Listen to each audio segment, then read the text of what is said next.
Kopumā mums, kā industrijai, uz šo situāciju raugoties, un atceroties arī notikumus pie mums Latvijā, mums droši vien ir skaidrs, ka mums ir jāstrādā vēl ātrāk. Mēs šajā brīdī jau ļoti labu rezultātu esam parādījuši. Mēs ticam, ka mēs esam tuvu tam, lai šādās situācijās mēs gan Latvijā, gan arī citās NATO dalībvalstīs justos daudz komfortablāk.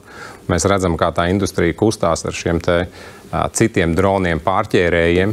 Un es varu pateikt, ka tur tā dinamika ir laba. Un es domāju, ka šāda tipa drauds kopumā nav ilgtermiņa problēma. Mēs to atrisināsim un droši vien, ka tās pretgaisa aizsardzības sistēmas, varbūt, kuras šodien tiek lietotas, lai viņus pārķertu, nebūs tās sistēmas, kuras mēs jau visnotaļ drīzā nākotnē lietosim. Šis varētu būt tas, kas tā ir sistēma, kas ir specifiski izstrādāta tādu draudu neutralizēšanai, par kādiem mēs šeit šodien runājam. Un tā ir tehnoloģija, kas ļauj to zonu plest plašāku. Tā ir pietiekami pieejama, salīdzinoši lēta pret to mērķa izmaksu tehnoloģiju, un tas var ļaut, jo mēs šeit vienā daļā runājām par sensoriem un detektēšanu, šis ir tā daļā par pārķeršanu, jo mums jāspēj arī pietiekami plašā teritorijā pārķert, un šis ir viens no tiem šobrīd efektīvākajiem risinājumiem, kā to zonu plest plašāk un pietiekami efektīvi